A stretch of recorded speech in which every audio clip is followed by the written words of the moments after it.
Bienvenidos, estimadas alumnas y alumnos. Estamos en el sexto programa de regreso a clases de la asignatura de Ciencias Física. En nuestro sexto programa nos acompaña la profesora Nora Alejandra Peña, quien nos apoyará en el desarrollo del tema del día de hoy. Bienvenida, profesora. Gracias, Enrique. Me da mucho gusto poder participar en esta sesión y les envío un cordial saludo a todas las alumnas y alumnos que nos acompañan el día de hoy. La sesión de hoy se titula Gráficas de caída libre. Con el apoyo de la maestra Nora realizaremos la gráfica de la caída libre de un objeto. Los materiales que utilizará son lápiz y goma, colores y cuaderno, de preferencia de hojas cuadriculadas. Te sugerimos que tomes en cuenta las siguientes evidencias de trabajo: tabla de valores, gráfica de la caída libre de un objeto. Para facilitar este trabajo, no olvides tomar notas de las ideas principales de tus reflexiones y de las preguntas que surjan durante el desarrollo del tema. Bueno, si ya tenemos todo, entonces, ¿qué le parece, maestra, si comenzamos? En sesiones anteriores estudiamos dos tipos de movimientos: el movimiento rectilíneo uniforme de un objeto y el movimiento uniformemente acelerado. También identificamos las características de cada uno de ellos. Para recordarlas e iniciar con el tema, te invitamos a que observes el siguiente video. En la vida cotidiana podemos observar la manera en que algunos cuerpos inician su movimiento, desde estar en una posición en reposo y poco a poco van aumentando su velocidad. Te invito a que revises el siguiente experimento. Para realizar este experimento utilizaremos los siguientes materiales: un balín metálico, un riel de 1 metro, un celular, cinta adhesiva, un flexómetro o 1 metro, 3 libros para inclinar el riel. Colocaremos el riel sobre 3 libros para que esté inclinado. Siguiendo la trayectoria del recorrido del riel, haremos marcas sobre el piso a partir del final del riel, cada 10 centímetros hasta completar 2 metros. Ahora, acomodemos el balín en la parte superior del riel para que ruede libremente por él. Mientras lo hace, midamos con el cronómetro el tiempo que tarda en recorrerlo. El tiempo es de 4.5 segundos. Ahora, midamos con el cronómetro el tiempo que tarda el balín en recorrer el camino con las marcas que trazamos después del riel. Para ello, tomaremos el tiempo a partir de que el balín termine de recorrer el riel e inicie el recorrido de los 2 metros. El tiempo que obtuvimos es de 5 segundos. Con los datos obtenidos podemos calcular la rapidez utilizando la fórmula que ya conocemos. La distancia recorrida por el balín entre el tiempo que tardó en recorrerla, es decir, 2 metros entre 5 segundos, el resultado de la división es 0.4 metros por segundo, que es la rapidez con la que el balín se movió en los 2 metros. Si dividimos la primera marca de 10 centímetros, que equivale a 0.10 metros, entre el valor de rapidez 0.4, obtenemos el tiempo que se tardó en recorrer esa distancia. Si el balín tardó 0.25 segundos en llegar a la primera marca y 5 segundos en recorrer los 2 metros, podemos construir una tabla con el tiempo obtenido por cada 10 centímetros que avanzó el balín después de recorrer el riel. La tabla quedaría de la siguiente manera. La gráfica que se obtiene representa el movimiento rectilíneo uniforme de un balín que tiene una rapidez de 0.4 metros por segundo, lo que permite ver que el balín siguió una trayectoria rectilínea y su rapidez fue constante sobre el piso. Es decir, recorrió distancias iguales en iguales intervalos de tiempo. Ya vimos qué rapidez tiene un balín en realizar un recorrido en cierta distancia. Pero, ¿en el riel? ¿Su aceleración se mantiene constante o va cambiando durante el recorrido? Para responder a la pregunta, debemos obtener la aceleración del balín, partiendo del tiempo en que se desplazó por el riel, con qué velocidad inicia y la velocidad final que alcanza. Representamos los valores en la fórmula de aceleración que ya conocemos. La velocidad final, que es 0.45 metros por segundo, se resta a la velocidad inicial, que es 0 metros por segundo. El resultado de la operación se divide entre el tiempo, es decir, entre 4.5 segundos. Así se obtiene una aceleración de 0.1 metros por segundo al cuadrado. Con base en los resultados obtenidos, sabemos que el balín tuvo un movimiento uniformemente acelerado. Es decir, partió del reposo al iniciar su recorrido, incrementó su rapidez de forma constante y tuvo una aceleración de 0.1 metros por segundo al cuadrado. En la siguiente tabla puedes ver la velocidad que adquirió el balín en el plano inclinado de acuerdo con el tiempo, lo cual se puede representar en la siguiente gráfica. Observa en la gráfica el incremento de la velocidad a través del tiempo que recorre el balín. ¿Cuál sería la distancia del balín en cada segundo recorrido en el riel? Para calcular la distancia del balín ocuparemos la siguiente fórmula. En un segundo multiplicamos la aceleración 0.1 metros por segundo al cuadrado por un segundo elevando al cuadrado. El resultado se divide entre 2. Si repetimos la operación por cada segundo recorrido, obtenemos las siguientes cantidades representadas en la siguiente tabla. Ahora podemos utilizar los resultados que obtuvimos para elaborar la gráfica.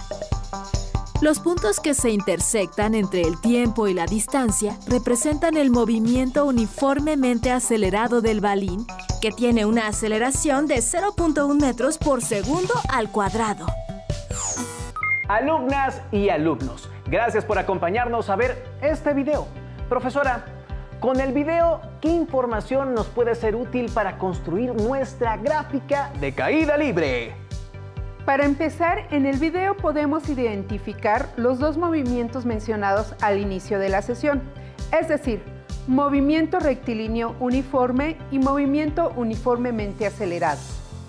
Enrique, ¿lograste identificar en el video las características de cada uno? Pues no soy un experto, pero sí pude describir las características del más fácil, es decir, del movimiento rectilíneo uniforme, y podemos resumirlo en 3 puntos. 1. Su velocidad es constante. Esto quiere decir que recorre distancias iguales en intervalos iguales de tiempo. 2. La tabla de datos de este movimiento involucra únicamente distancia y tiempo. Y 3.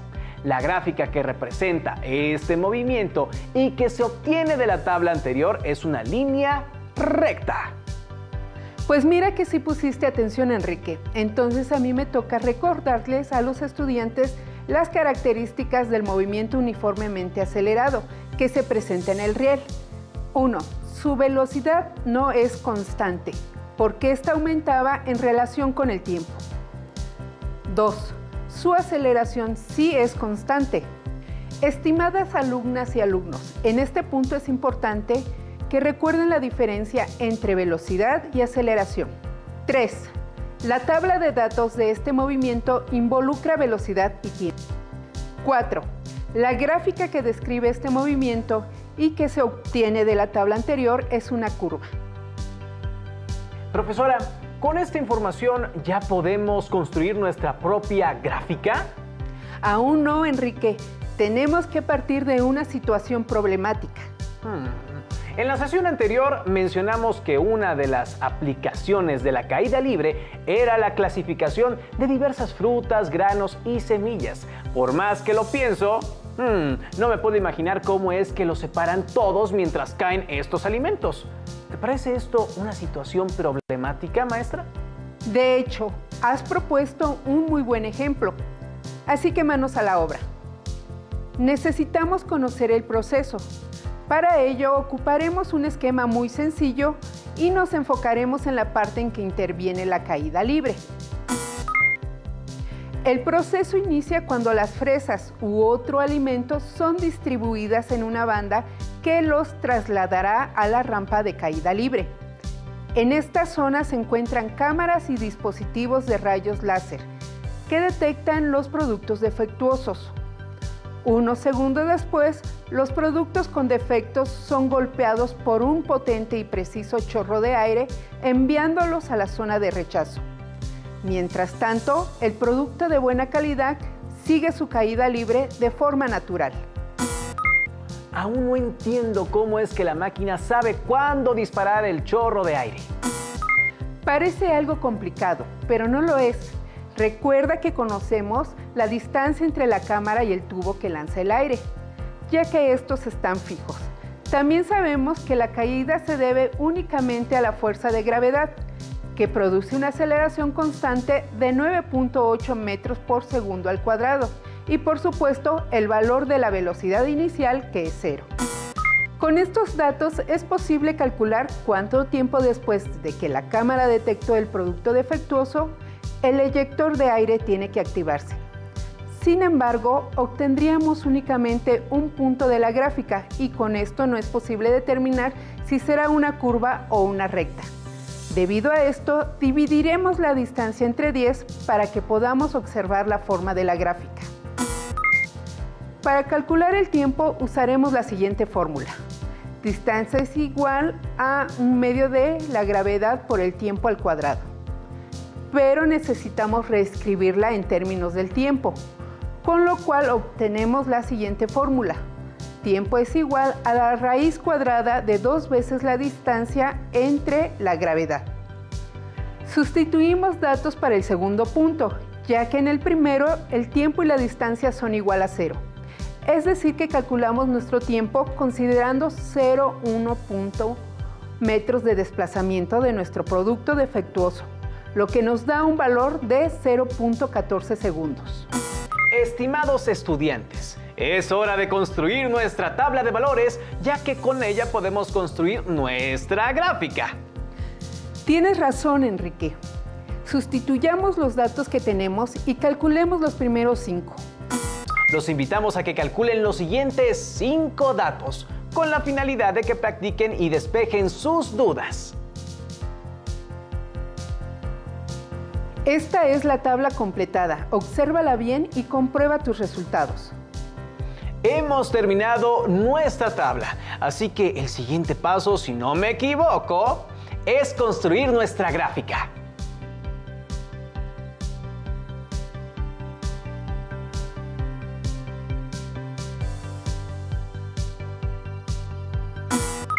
Efectivamente, Enrique, tenemos todos los valores para construirla. Solo debemos recordarles a nuestras alumnas y alumnos que los valores de tiempo se ubican en el eje horizontal y los valores de distancia en el eje vertical.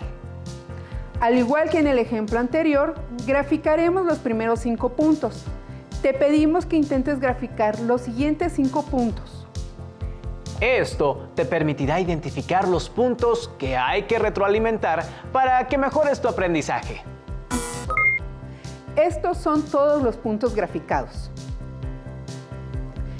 Finalmente te pedimos que describas qué forma tiene tu gráfica. ¿Es una recta? ¿Es una curva? ¿Una línea horizontal? ¿Qué significa esta forma? ¿Cómo se diferencia de la gráfica de movimiento rectilíneo uniforme? ¿A qué distancia de la cámara está el disparador de aire? Considerando esta distancia, ¿cuánto tiempo después de que se detectó el alimento defectuoso debe dispararse el chorro de aire?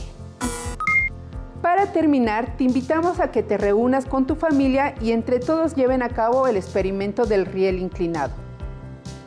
También puedes pedirles que te ayuden a investigar si existe otro tipo de gráfica que describa un fenómeno de la física.